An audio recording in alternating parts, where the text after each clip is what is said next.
જામનગરના મોમાઈનગર વિસ્તારમાં વરસાદી પાણી ભરાવાનો મામલો સામે આવ્યો છે।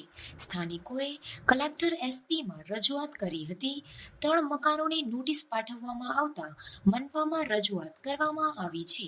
સ્થાનિક મહિલાઓએ નોટિસ મુદ્દે અનેક આક્ષેપો કર્યા છે। રાજકીય વર્ગ ધરાવતા લોકોને નોટિસ મળતી નથી। રોજનું કરીને કમાય એના મકાન પાડવાની જ નોટિસ મળ્યા કરે છે।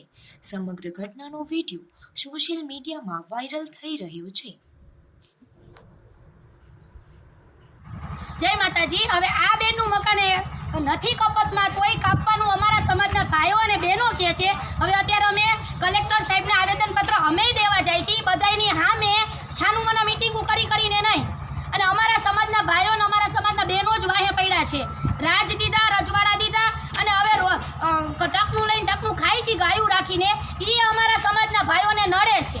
જય ભવાની, જય માતાજી, જય ભવાની। હું જામનગરથી રાઠોડ પારસબા।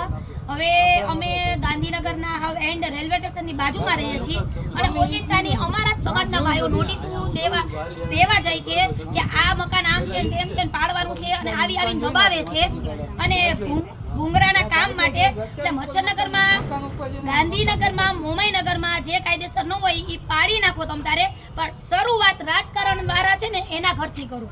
અને એટલા બધા તમને અમારા ઘર નડે છે। અમે ટકનું લઈને ટકનું ખાવાવાળા માણસો છીએ।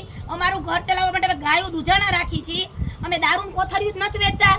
મચ્છરનગરમાં જે દારૂના ધંધા કરે છે ને ત્યાં બંધ કરાવો, પછી આ બધું બંધ કરાવજો, નકર કાયદેસર જે થતું હશે એ લડવા અમે તૈયાર જ છીએ। જય ભવાની, જય માતાજી। હું પારસબા રાઠોડ જામનગરથી। હવે અમારા અહીંયા લાઈનમાં આ કહેવાય કે આવું ગાંધીનગરનો છેવાડો છે।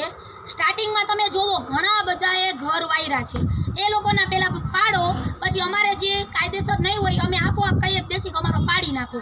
આજે 40-40, 50-50 વર્ષથી અમે રહીએ છીએ, અને હવે નોટિસો આવવા માંડી, અને ખાસ કરીને જે અમારા છે ને એ નોટિસો દેવડાવે છે।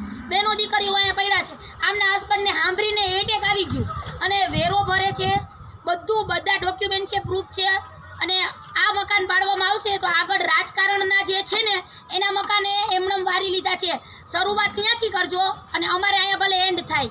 જય ભવાની।